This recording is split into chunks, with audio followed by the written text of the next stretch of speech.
From the station working for you, this is WRTV News at 7, streaming now. Thank you for joining us. I'm Amanda Starantino. 1 week left to make sure your vote is counted in the election. And tonight, Marion County is making an adjustment after weeks of long lines outside early voting locations. At the City County building in downtown Indy, you can vote from 8 a.m. to 9 p.m. beginning tomorrow, a 2-hour extension. On Saturday and Sunday, you can vote from 10 a.m. until 9 p.m. Monday's hours remain the same, 8 a.m. to noon. Again, that only applies to voting at the downtown site. And there were more long lines today and wait times of several hours at Marion County's satellite early voting centers. If you are voting in person, it's a good idea to give yourself plenty of time. And remember, you can still cast your ballot if you're in line at closing time. 1 week of campaigning left in the race for president, and the focus continues on the swing states that could decide the election. ABC's Karen Travers shows you how the president is spreading his final message that the U.S. is rounding the turn in the pandemic despite the fall surge. In the final sprint to Election Day, President Trump is drawing large, fired-up crowds. There's little social distancing, most attendees not wearing masks. But hello, Lansing. Hello, Michigan. This was the scene of a great victory.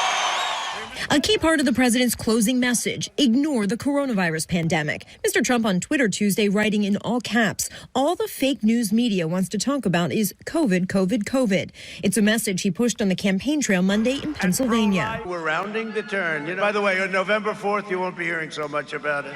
As the president continues to downplay the pandemic, cases are surging in 11 of the 13 most competitive battleground states. Hospitalization rates are up in 9 of those 13 top targeted states.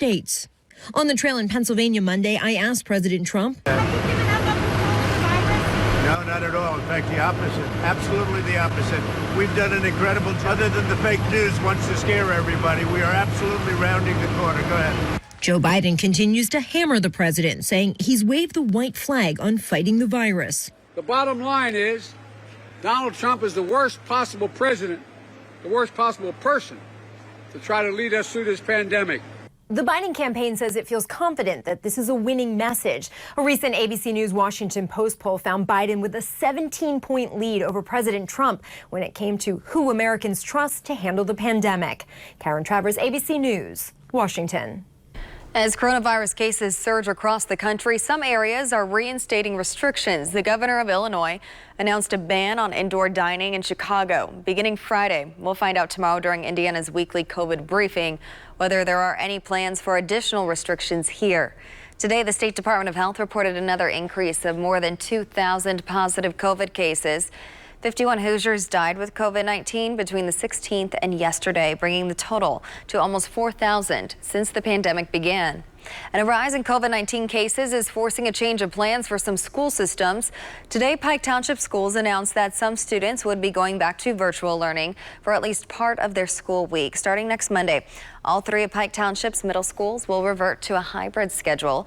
A spokesperson for the school district says the new schedule will be in place for at least 2 weeks or until the positivity rate in Marion County starts to come down.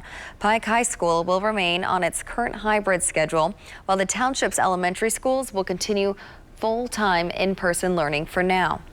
South Putnam Schools is also making changes. South Putnam Middle and High School will move to virtual learning for at least the rest of this school week. Putnam County is among those in the state's yellow category for COVID-19 spread as of last week due to a rise in cases and the positive test rate. With many schools switching back and forth between in-person and virtual learning, students with disabilities have been hit especially hard during the pandemic. WRTV's Stephanie Wade shares a special story about how an educator and a student are now helping thousands of dyslexic learners across the country.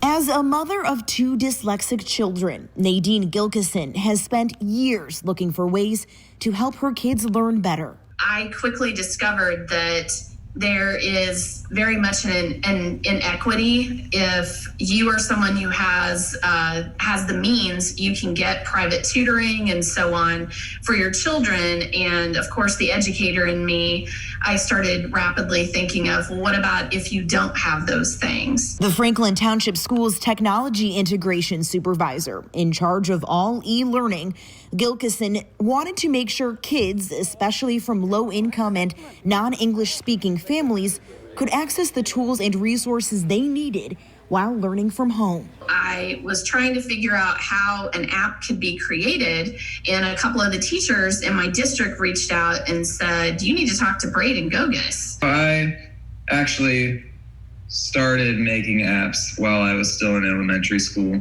One might call a coding genius. She and 11th grader Braden Gogus set out to create an app called Blending Board. The app has to be free. Are you willing to do this work for free? And he was totally on board with that. And I truly can't thank him enough. I mean, I was really excited about it because I remember a lot of the teachers that I'm going to be helping with this. So it's like the teachers that I loved, I get to give a little back to. The app helps students with dyslexia sound out syllables and improve reading through what's called a blending board using stacks of cards. So like if you're doing a Zoom call or a Google Meet, then an instructor can actually pull up the app and be rapidly going through the blending board with the child when they're doing a small group situation. Braden then came up with the idea of adding a QR code that parents can scan and practice the deck of cards at home as well. I know as of last week, we were at over 250,000 downloads, and the app's only been around for a couple of weeks. The school dropout rate for dyslexic students is 35%. Many also struggle from depression. With this new app, the two hope to make crucial resources accessible to everyone. Stephanie Wade, WRTV. Checking in now with Storm Team Chief Meteorologist Kevin Gregory with a look at our forecast. Kevin. And as you check in, pretty much the same story as the 7 or 8 hours previous. You know, we're locked in to temperatures in the 40s with this drizzle or mist. I'll say this. The most likely time for these showers and the drizzle will continue before midnight. We should carve out some dry weather tomorrow. It's brief, though, because rain comes back in a big way on Thursday as a couple different systems converge to bring us heavy rain potential. There are all the showers between Terre Haute and Lafayette moving northeast. Aside from what you see on radar, there are pockets of drizzle and mist that are too light to be seen or detected by radar. Temperatures are coolest to the north and west, 44 in Lafayette, while it's 48 in Columbus. Nobody is anywhere close to what is average for this time of year. Temperatures stay pretty much in place between now and tomorrow morning. There'll be very little temperature change. We'll talk about some big changes, though, in the overall pattern, which impacts the next 7 days shortly. New developments in a story we've been sharing with you from Brown County. The Brown County High School employee who was recently suspended and relieved from his title as yearbook advisor has resigned. Last week, the school district announced the former advisor was responsible for an error that listed a black student as black guy in the high school's yearbook. The school's principal and district superintendent say in a statement, quote, "We hope it is clear that disrespectful acts and attitudes such as these are not tolerated." And even during an economic downturn, there are a number of industries looking to hire Hoosiers. And a new program announced today could lead to good-paying careers for high school students. Employ Indy and the nonprofit group Ascend Indiana are launching an apprenticeship program for high schoolers in Indianapolis. The program will initially be open to up to 30 high school students from diverse backgrounds. And it means they'll start their potential careers while they are still in school. They'll work between 12 and 16 hours their junior year, and then 20 to 24 hours their senior year at their training company. The large majority of these hours will be during the school day, allowing for students to continue participating in extracurricular activities. Students who finish the apprenticeship program will earn college credits along with their high school diploma. They'll also have certifications that allow them to move directly into the workforce if they don't choose to go to college. We'll have more on this program at our website, WRTV.com. Still ahead on the news at 7, we are getting answers to your frequently asked questions about voting and making sure your ballot counts this election.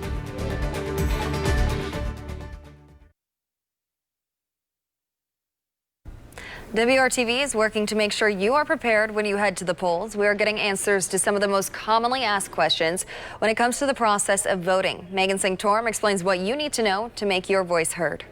All of of these voters are waiting in line to cast their ballot and make their voices heard. Most came prepared, knowing who they're going to vote for, but some still have questions about the process and their individual ballot. I'm really nervous. I don't really know what to expect on the ballot, kind of where the things will be located. This is Emma Edwards' first time voting. Where I put the ballot when I'm done, where I get things, how exactly I fill it out, because I don't want to fill it out wrong. She's not the only one with questions. I do see where some voters have questions on how to insert the blank paper ballot into the voting machine.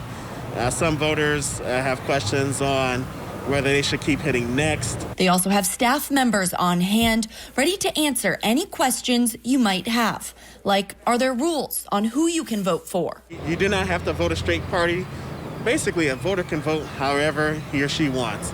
A voter can select straight party, or they can skip that race and individually select each candidate from each political party. And what if you make a mistake? The express vote machine allows you to go back, so you can press the back button and you can change a selection. The clerk's office says they're also getting a lot of questions on the judicial retention section of the ballot. They don't exactly know, whether to vote yes or no. The clerk's office recommends you print a sample ballot online and do your research at home so you come prepared and help keep the line moving because there's no time limit at the polls. Voters are trying to research those candidates on their phones, and so that does add to some of the wait times that other voters are experiencing because voters are in the booth a little bit longer than they normally would be. And lastly, if you want to document your experience, they can take a ballot selfie. They can take a picture of their ballot. Voters have freedom as long as they are not capturing the votes of another voter. I hope my voice gets heard and that, my vote counts. Working for you, Megan Sanctorum, WRTV. You can find a link to a sample ballot that you can look at and download when you read this story on our website at WRTV.com. Kevin. Hurricane Zeta will make landfall tomorrow evening or tomorrow night. Where the rain goes after that may impact the Hoosier State.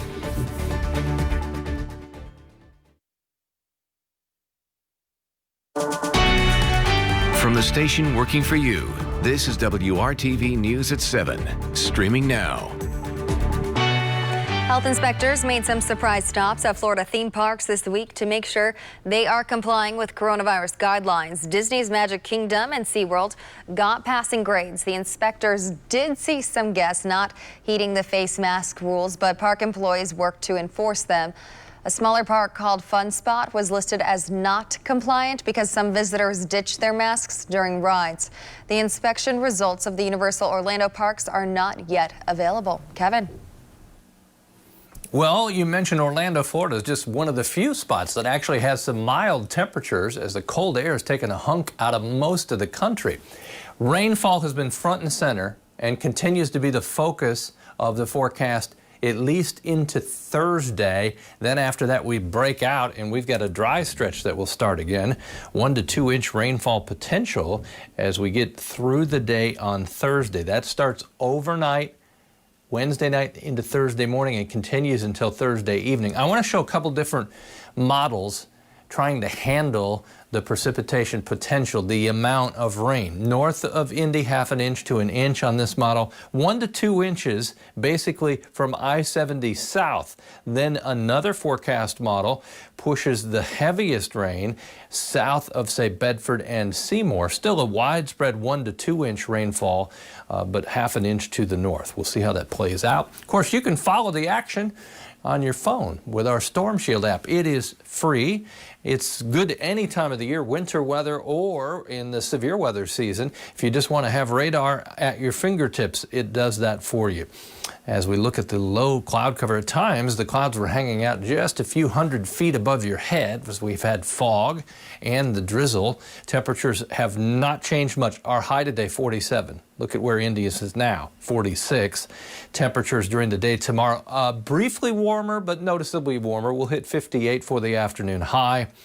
Zeta comes on shore tomorrow evening, tomorrow night.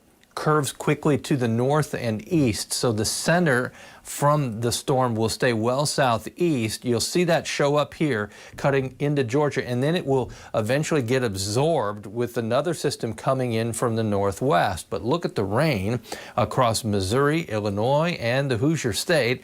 That's what will bring the widespread 1 to 2 inch rainfall amounts with potentially isolated higher amounts expected. 7-day forecast, 6 out of the 7 days are dry. All the high temperatures with the exception of Thursday, 50 degrees or warmer. The coldest morning, 29 Monday morning. But also, Amanda, cover your eyes. It gets bright in the 7-day forecast. There's some sunny days in there. We just have to wait. Looking forward to it. Thank you, Kevin. During the pandemic, the popularity of bicycles has skyrocketed. Some big box stores and even online retailers have sold out. But bicycle nonprofit groups are stepping in to fill that void. Most have programs that refurbish old bikes and resell them. And as Maya Rodriguez shows you, it's also creating crucial job opportunities where they are needed the most. Inside this bicycle repair shop, it's a cacophony of sounds, where both the bicycles and employees get a chance they may not have otherwise. Working with your hands is still very important. Keith Jackson is the operations manager at Gearing Up Bicycles. The Washington, D.C. nonprofit trains black teens about everything it takes to run a bike shop. For a lot of the young black youth, this is really their only opportunity to get their feet wet in the bicycle business. Hello, this is Daquan from Gearing Up Bicycles. How can I assist you today? It's an opportunity Daquan Medley knows firsthand. Yeah, because I've been here for a long time now. Medley started coming to Gearing Up Bicycles several years ago, eventually working his way up to youth shop manager. Quite a journey for someone who didn't take to bicycling right away. I couldn't ride at first. But he eventually picked it up and now envisions a future full of bicycles. I would still have like a full service bike shop, but then try to also have programs within it to actually still be able to teach people and help them be able to learn how to maintain their bike on their own. It's an inspiration drawn from this nonprofit, which helps young people build their own bicycles to keep and teaches them how to fix donated bikes, which otherwise may have ended up in a landfill. Our main goal, obviously, is workforce development, but I hope they get a sense of confidence and empowerment that they can do any job once they leave here. The repaired bicycles are then resold during Saturday sales, which have grown increasingly popular during the pandemic's global bicycle shortage. As seen in this video, Gearing Up Bicycles shared with us of a recent Saturday sale. You know, our general sales are up 60%. Our bicycle sales are up 330% over last year. The money from the sales then goes back into the nonprofit, though they say there's always room for more. As a nonprofit, we need people to come in and support us in that way. In order to keep these wheels and lives in motion. We've got them. In Washington, I'm Maya Rodriguez.